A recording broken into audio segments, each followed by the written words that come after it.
রাজাকারের বাচ্চারা, স্বাধীনতা বিরোধীরা দেখেন রাজাকার বলে গর্বের সাথে স্লোগান দিচ্ছে। তখন আমরা এই আন্দোলনকারী অনেককে ফোন দিয়ে, কারণ অনেকে তো আমাদের সরাসরি ছাত্র অধিকার পরিষদে ছিল, আসিফ টাসিফ আহনাফ ওদেরকে বলেছি যে তোমরা আমি কে তুমি কে রাজাকার রাজাকার, তারপরে স্লোগান অ্যাড করে দাও। কে বলেছে স্বৈরাচার স্বৈরাচার। আপনারা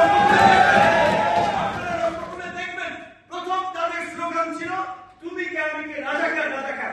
আওয়ামী লীগের কাউন্টার ন্যারেটিভকে আবার আমরা কাউন্টার দেওয়ার জন্য যে ওদের লাইনে আমরা হাঁটবো না, আমাদের লাইনে তো হাঁটতে বাধ্য করবো। যখন আমরা স্লোগান ঘুরিয়ে দিয়েছি যে তুমি কে আমি কে রাজাকার রাজাকার, কে বলেছে এবং এই আপনার 15 তারিখ আমাদের প্রোগ্রাম ছিল, আচ্ছা ভিডিও আছে, এই ভিডিওতে আমি নিজের স্লোগান দিয়েছি যেন এইটাকে আপনার বাজার লাগবে না, দেখছি অনেক নিজে আমি নিজের স্লোগান দিয়েছি যে আমার মুখ থেকে এমনকি আমরা তুমি নাও আমি নই রাজাকার রাজাকার এভাবে দিয়ে যেন সবাই এইটা এইভাবে বলে।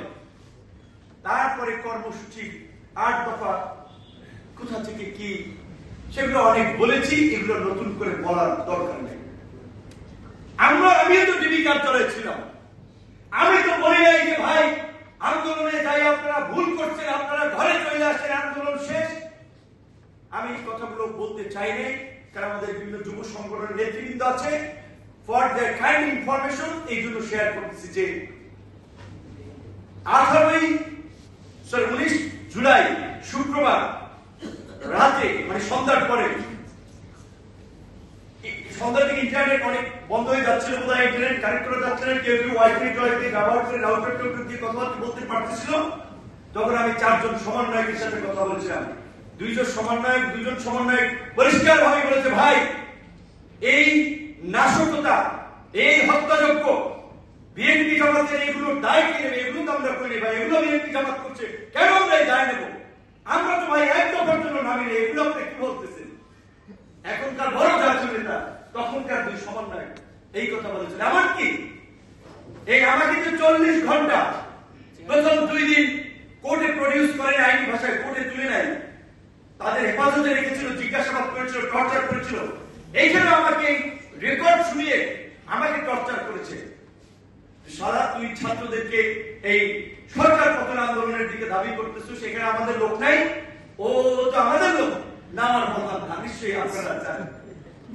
তো এইভাবে নির্যাতনের মধ্যে, কারণ আমার রুমে ছিলেন, এখান থেকে ফোন দিয়েছে আমিনুল ভাই ঢাকা উত্তরে যাওয়ার কথা, এখন যুব ক্রীড়ামন্ত্রী, জামাতের সেক্রেটারি জেনারেল জয়তুল স্বপন ভাই, ব্যারিস্টার নাসিরউদ্দিন অসীম ভাই, এনি ভাই, পার্থ ভাই, আজকের মন্ত্রিসভার অনেকে আমরা ডিবি কার্যালয়ে এক রুমে ছিলাম, রুল কমিটি ইসি ভাই থেকে শুরু করে প্রত্যেক মানুষ সাক্ষী। সেখানে আমাকে টার্গেট করে কিভাবে কতক্ষণ পর নিয়ে নির্যাতন করেছিল, তারপরেও কিন্তু আমরা আপোষ করি নাই।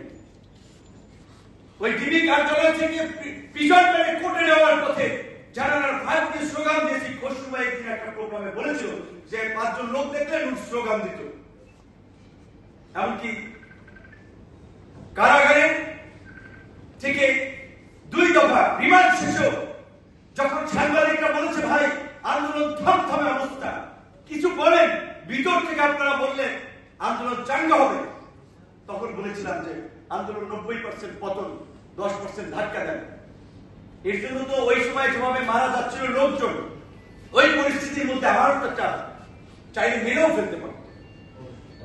তারপরেও কিন্তু আমরা আমাদের যে লক্ষ্য ছিল সেই লক্ষ্যে আমরা অবিচল ছিলাম।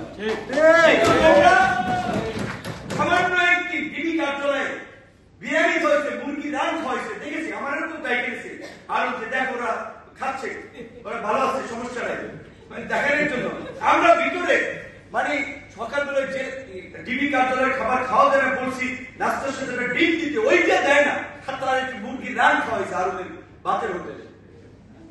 সেখানে তারা আন্দোলন প্রত্যাহারের ঘোষণা দিচ্ছে, কিন্তু এই দেশের ছাত্র জনতা রাজপথে যারা ছিল তারা কি ঘোষণা ফলো করেছে? ফলো করেনি, কারণ তারা প্রত্যেকেই এক দফা নিয়ে রাজপথে নেমেছে। আজকে সেটা বলছিলাম যে কেন আজকে তারা সরকারে গিয়ে গোটা রাজনৈতিক পরিবেশ